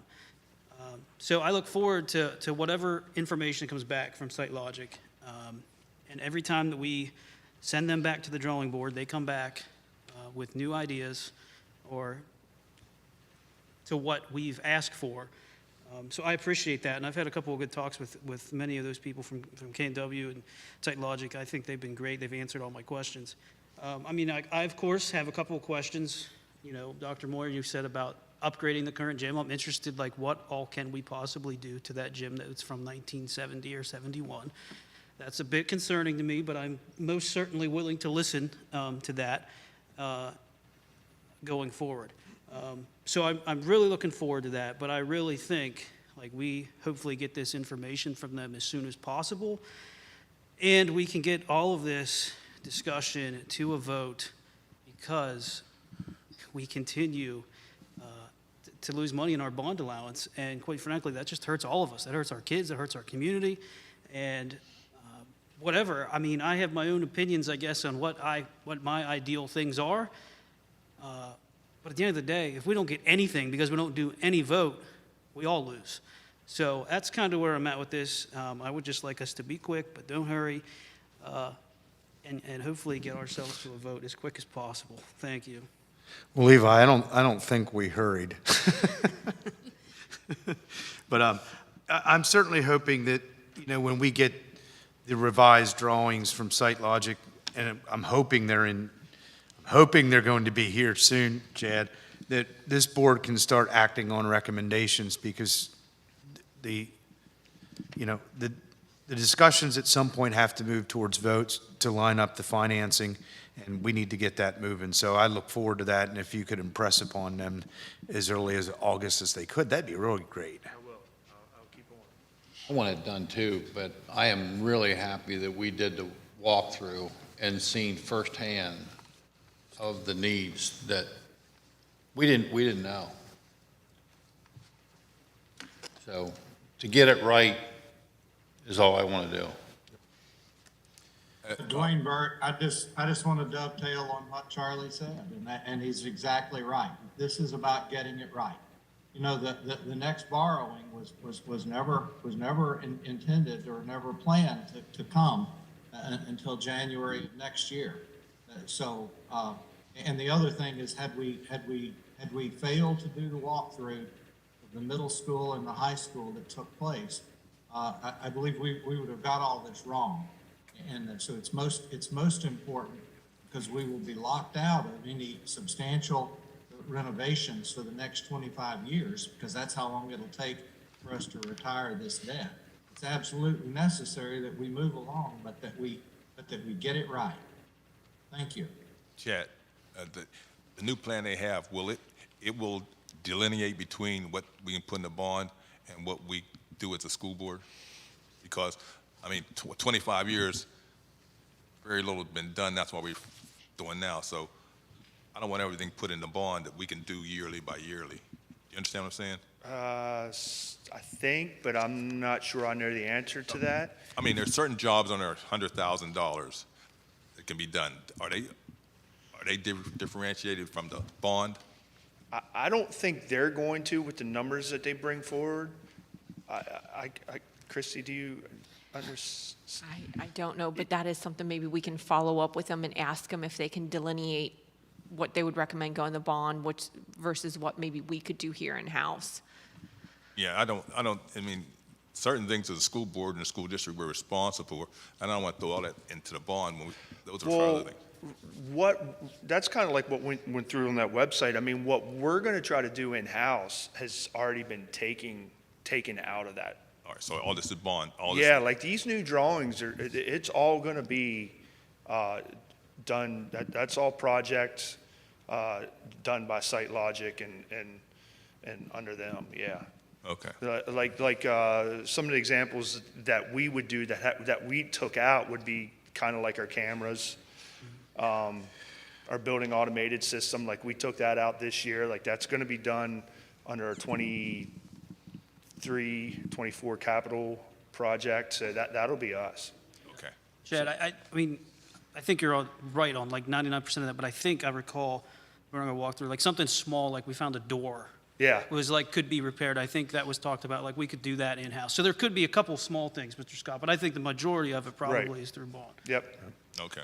yes. Like the B gym floor, that would be a get a quote, have a flooring, replace it. That's not a bond, like that would be a fund balance. That's a repair, remediation type. Right, now that one could go either way. It all depends on what they would, what they end up coming with the drawings, because part of the keeping the gymnasium in place and refinishing and refurbishing the gymnasium was also to upgrade the B gym. So if upgrading the B gym is more than just the floor, that could be, right now, that would be on the project and the bond. But if we decide to not let the B gym, or to do anything with that, then yes, the floor would probably be a project that I could do under school district funding. So I guess the question that I had regarding during the facility, like I'm really happy that we went through. It really put into perspective of what we were told was priority versus when you lay eyes on it, what is priority? Who decided that the family consumer science, when our administration has been saying, we got problems, maintenance is saying we spend a lot of time in here, and that was not priority. It was pretty much like original to the building, family consumer sciences original, to say that can wait another 25 years with the state that it is in. I have a really hard time when someone says your kitchen's gonna have to wait another 25 years when it's already 25, 30 years old and stuff's breaking down. I have like some trust issues with the recommendations that I've been given for the decision-making process. Like laying eyes on it is very important, but if we would have, I guess we've learned a lot about the decision-making process. Like it should have been looked at from the get-go. But as far as like moving forward, I was really taken back by the recommendation I was giving versus the literal state that it is in. Well, I want to say, I believe the recommendation on that FCS was actually a high priority. It just fell in amongst that domino effect of a new gymnasium, which was a #1 recommendation at the time, new gymnasium, and then the cafeteria went to the old gymnasium, and then it was a domino effect where I think the FCS moved into the library. Right, so the FCS was actually part of the discussion way back when it was essentially moved to the library current place, and then it was moved to the, I'm sorry, but people online aren't going to be able to hear you, so I really am sorry, but if you wouldn't mind talking in the microphone, it would be helpful. When we met with the consultants initially, their plans were to move the FCS suite to the current library position. And then during one of the revisions, it was moved actually over to where the guidance counseling suite is. So there were multiple revisions where FCS was being addressed in the recommendations for revisions. Where it got cut to the second tier, so there was top priority and then a second tier, and it was in that second tier, I was not part of those conversations as to how it got moved to the second tier. Yeah, I guess that's where maybe some of the confusion comes in, like looking at it, and it's like, why was this, I would, I would only guess that the number of students impacting, when you're talking about gym, you're talking 1,000 kids, a classroom, you're talking about 30 to 60 kids. I mean, I don't know, though. I wasn't part of In this. family consumer science, every student is coming through that classroom. It is a graduation requirement. We do have 28 graduation requirements. So, art is a graduation, music, like arts is, FCS is, phys ed, PE. I mean, we have lots of graduation requirements. So. Thank you. Okay, we'll look forward to the report here soon and some new drawings. Mr. Budabal, I'd just like to add one more quick thing while you're on the facility topic. Chad and I met with Site Logic today. We're continuing to work forward with them to apply for the transportation grant. That is due at the end of the month. And just a reminder that does have a above 30% match, which the board had already authorized us to move forward with applying for this grant. So just wanted to give the board that update that we're working with Site Logic and that grant will be submitted by the end of the month. Thank you. 6D is ACT Work Keys Curriculum. Does any board member have any questions tonight regarding that? 6E is Chamberlain Pest Control Agreement. Does any member have any question regarding that tonight? If we could get the last year's price and this year's price for the agreement, I would like to compare that. Is that? No, I'm sorry. You got that? Got it now. Okay. 6F is the cyber insurance recommendations. Any questions for the administration this evening? 6G is the comprehensive plan. Any questions regarding that tonight? 6H is the memorandum of understanding between the University Head Start and the school district. Any questions? 6I is the curriculum associates agreement. Any questions this evening? 6J is the Lincoln Intermediate Unit Number 12 letter of agreement. Any questions this evening? 6K is the non-public transportation contract with the Cumberland Valley Christian School. Any questions this evening? Any board member has a question regarding any of these items, please get those to the administration as quickly as you can so they can have answers to those questions by the next board meeting, as these items will be placed on the action agenda. We'll move on to the final public comment period. This public comment period is to address the school board with any other issues that you may have. Keep moving this thing around. We have a few here. The first one is Leah Fleming. Leah, please come up to the microphone, state your name and address for the record, and the board welcomes your comment. It's not about wrestling tonight. So I'd like to share with you guys an idea that I've been researching for Leah, could you just lower the microphone just a little bit? There you go. Me short? I think that'll be fine. Okay. So the idea that I've been researching almost a year now, school safety has always been something that I've been really passionate about, even more so now that I have 2 of my 3 boys in school. In light of recent events, I feel it's even more important now to share my research with the board in hopes of propelling this from research to a project that the board finds useful enough to implement district-wide. The system that I've been researching is called the Nightlock Lockdown System.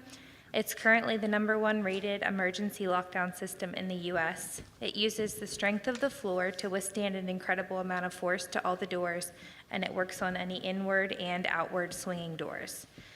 The system is installed at the floor level, and it remains out of reach to anyone that attempts to enter the room, even if they break the glass. These are being recommended and used by the U.S. Department of the Homeland Security, and they're approved also by the state fire marshals. The metal locking handles are stored in wall boxes in each of the rooms for quick access in case of an emergency event. They also require no training to use.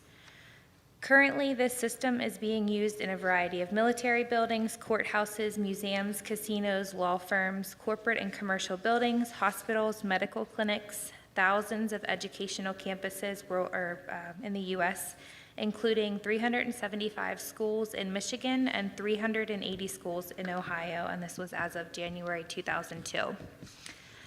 I've amassed a list of references to call that are willing to talk about the system, that they're actually using it, as well as a couple local schools that are willing to offer a visit and let us see how it works if anyone's interested. And I was really encouraged to learn that this system is extremely affordable and that we would have a lot of support of donations from local businesses that are willing to help in order to keep our kids safe by having the system put in place. So I'd love to share more of my research and any information that I've collected on this to any of you guys to help make this a possibility for the kids in the district. Thanks. Thank you, Leah. Any information and research you do have, we would appreciate if you could pass on to Dr. Moyer's office. Not a problem. Thank you. Greg Herb.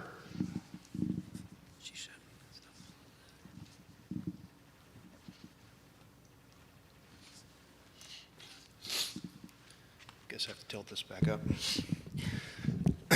Good evening. My name is Greg Herb. I live in Shippensburg Township on East King Street.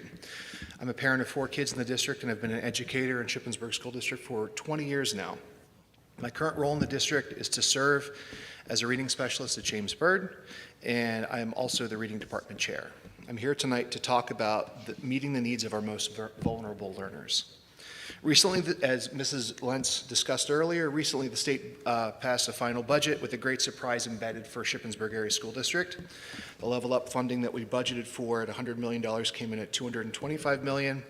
I am not an institutional finance ninja like Mrs. Lentz is, but with my rudimentary math, it appears that Shippensburg is, as she said, looking forward to taking advantage of approximately $370,000 extra dollars annually than we ever thought we would get, in the help to rectify the underfunding of the programming that our kids so sorely need. With this in mind, I'm here this evening to advocate for that the board revisit the idea of interventionists in our district's K-3 schools. Previously in our district, when we were facing extremely tight budgets, we used to have 3 reading specialists per elementary building when we had very similar enrollment numbers.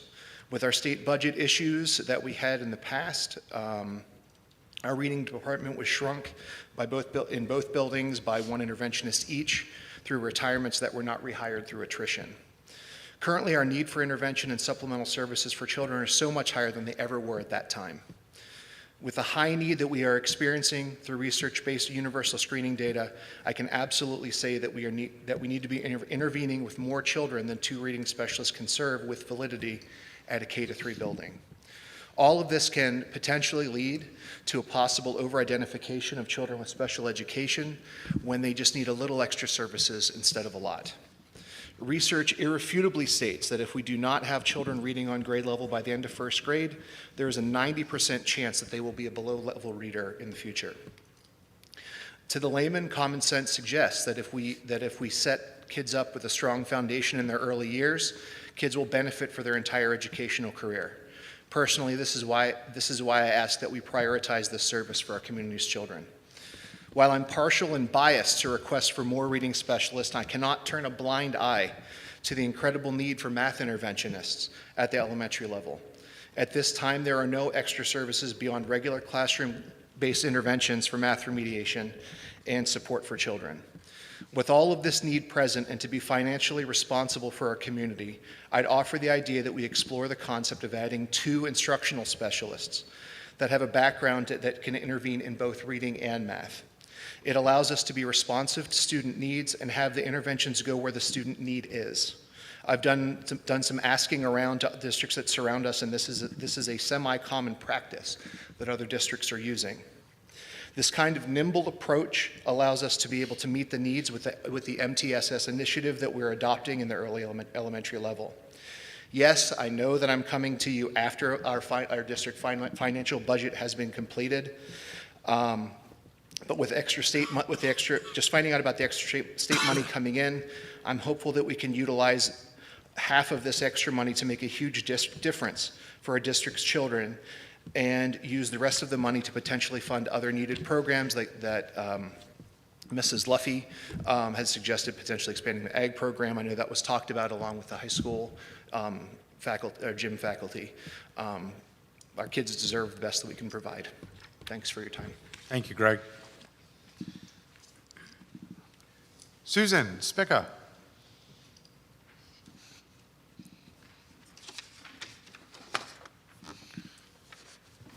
Hi there. So really excited about the bright spot in the state budget that Mrs. Lentz shared today. There were a lot of people who worked really hard on that to make that happen. We dragged my toilet up the Capitol steps one day as part of the whole process of making sure that we were going to get funding into our schools. But the really rotten spot in the state budget that is going to have an impact on Shippensburg not this year but next year is the fact that the legislature once again didn't reform cyber charter school funding. So the formula that we use in Pennsylvania right now is 25 years old. Funding for cyber charter schools is based on what a school district spends. So if Shippensburg gets a $2 million increase in funding this upcoming year, students in cyber charter schools are going to get a cut of that funding when the calculation comes around the following year. And so we could have a bunch of students come back into the school district, but our tuition rate is going to go up a lot. And Mrs. Lentz would probably be able to calculate that out for you at some point. We had been really hopeful that 86% of school districts passed a resolution, including you guys, asking the legislature to say, like, we should be paying cyber charter schools what it costs to educate kids, not what it costs to educate, when they educate kids at home on a computer, not what it costs to educate them in our school building with all the resources that we provide kids here. They didn't do that. And I just think that we need to talk about how these cyber charter schools are drowning in money. And so I dropped off my little handy dandy handout that I made that I dropped off in every single legislator's office. One cyber charter school sent every family a $150 cash payment. They have so much money, they are drowning in it, they can't spend it. They sent every family $250 per kid for field trips and $200 per child for them to do like horseback riding lessons or baseball or whatever. So could you imagine if the Shippensburg School District had $450 to give to every single child in our district to pay for their leisure activities? They have parties at Dave & Buster's. They take families, they pay for kids to go to Disney. This is a problem, and the only way it's going to change is if people get angry about it. So you raised property taxes this year. That was a really, really hard vote to take. You know what those property taxes paid for? Cyber charter school tuition, so that these families, that the school, Commonwealth Cyber Charter Academy, that has 20,000 students, could give $450 per kid for leisure activities and $150 cash payment for a family. So there has to be a conversation in our community about where our school tax dollars are going, because every single tax dollar that pays for cyber charter schools comes out of our district, and it typically is going to be from property taxes. So, this is unsustainable, but if we don't, start talking about it at the Rotary Club and when you're out with your friends and when you're talking to people in your churches and at the gun club, nothing is going to happen, and we're going to see, $1 million increase in cyber charter school tuition every single year so that these schools can waste it on things like this. So if you want to talk to me about it, I'll come and talk to any group you have. I will go anywhere to share this message, because it's not going to get better until people get angry and we make our state lawmakers take action on this. So thank you. Thank you, Susan. Seeing no other public comments, we'll move on to board comments. Just briefly, before I hit everybody else up, I again want to thank Sherry and her and the rest of the administrative team on a job well done with the comprehensive plan.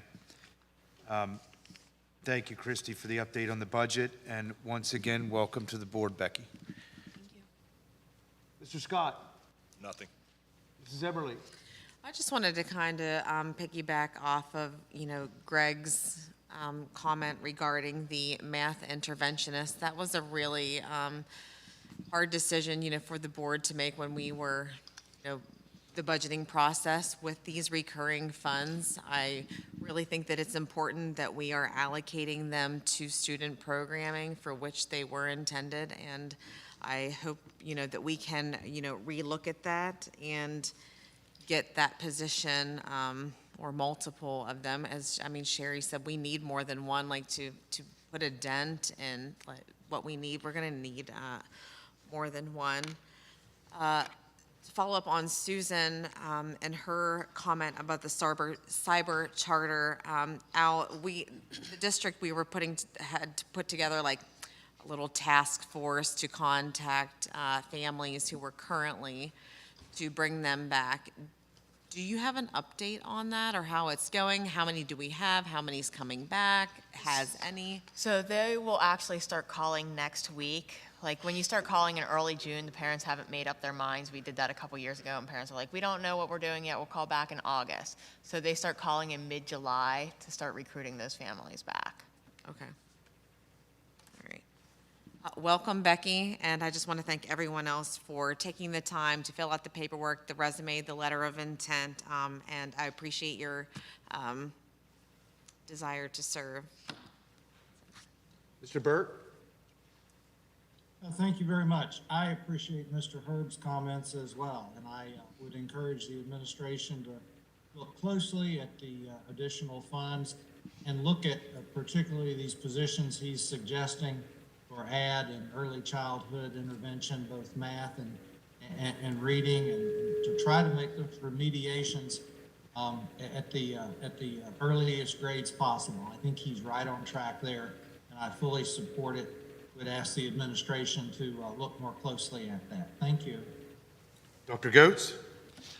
Yeah, just comment about the Act 93 agreement. So most people probably have no idea what that means, but Act 93, I don't even know why it's called that, but we have a contract with our sort of administrative team in the district, and that makes up about 15 folks. So we, have them under contract, and we, negotiate various items for this in a similar, although in some very substantive ways, different than similar way as we do our contract with the faculty and support staff. And this was, I'm happy that we got that done, and I really enjoy our conversations with the administrative committee as they bring up their concerns and we sort of, get their perspective on issues that need addressing. But part of why I'm bringing this up is, on my time in the board, I think I've been a part of 2 support staff contract negotiations, at least 2 faculty negotiations, and then a couple of Act 93, maybe 3 Act 93 agreements, as one of them was temporary. I don't know, maybe just 2.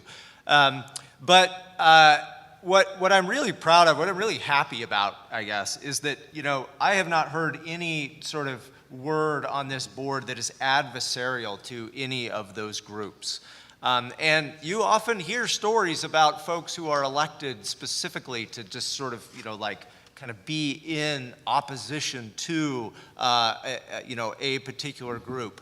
And I think that I can speak for all of us in saying that, we really do value all of our staff and really appreciate what they do. And I really appreciate my small bit in getting to have conversations with these folks and trying to express that.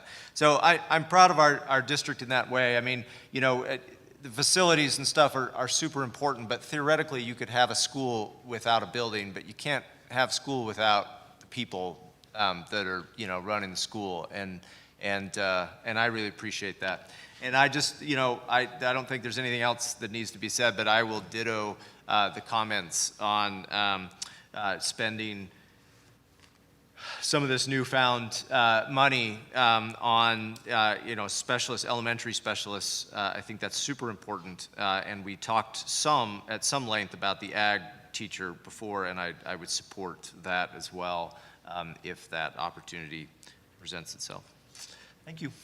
Mr. Bard? None tonight. Mr. Kressler? Yeah. First, congratulations to Becky on your appointment to the board. Thanks to everybody who was interested and went through the process of that. Look forward to working with you, and best of luck, because it can be frustrating at times. I'd also like to say thanks to Christy. Last night, I was looking at this like budget stuff, and I was like, well, I hope we get stuff. And I was like, maybe I'll ask, and she won't have anything. But to my delight, she had already done all the homework. So I should say I'm not surprised because she never fails to get us that information. I also want to say thanks to Chad. I feel like every meeting we have, like questions come up spur of the moment, and he's walking up to the front, and the whole thing. So I appreciate that. Dr. Moyer, I just want to say thanks for, of course, you're here for who knows how long now, a little bit of time. But just say thanks. Through the course of the 2 months that I've got to know you, I really can't emphasize enough the usefulness and the availability that you have. I mean, it's a phone call away if I have questions. So I really do appreciate all of your experience in public education and being a sounding board for me sometimes. Steph already touched base on the cyber charter question. So my last one then is, and I know I feel like I say this every meeting, but again, every time I go out anywhere, everybody always asks me about school safety. Can you just give like a brief update as to where we're at? I know you and you guys have been meeting, with things, and I know you're going to bring a recommendation at some point. Just kind of give an update if you could. Thanks for the opportunity. Chief Miller, our new police chief in the borough, met with us a few weeks ago, which I think you all are aware of that. Chief Scott was part of that. Several others were a part of that. He is taking those recommendations. We've also done some homework with what other local schools in the region are doing. We have job descriptions. We have all kinds of different thoughts and ideas. But Chief Miller is working through the borough officials currently, and his plan is to come back to us with what we're hoping will be a win-win situation. And given some of the information that we just found out this morning through the budget process and so on, there are going to be some resources and funds there to help facilitate this whole process. So that's kind of exciting. And it's not just a physical person in the building. In addition, as we saw tonight, what I'm excited about are the issues of dealing with trauma, dealing with mental health issues, dealing with screening kids, and being proactive. That's what we need to do, I think, as much as humanly possible. And we have a lot of good resources there, and we're hoping to bring something that would be kind of a balanced attack on that area that we feel could substantially improve safety and security. Because the one thing you just never want to adopt an attitude that it cannot happen here. Because I've seen too many situations over the past where people have said that and so on. It can happen just about anywhere. So it's a work in progress, and we're hoping in August to bring back a recommendation to you all. Thank you. Mrs. Wolfinger. Just want to say thank you guys so much, and I look forward to working with all of you guys. Thank you so much for giving me the opportunity to, just really speak out for our community and for our children in the district. Mr. Souters? Done tonight. Thank you. Okay, and there's several information date savers, but so just please look them over, board members. The next board meeting is August 8th, which we hope to have presentations, Chad, right? I'll work on it. Poor Chad. Is there a motion to adjourn? Motion adjourned. Second? Second. Mrs. Spica?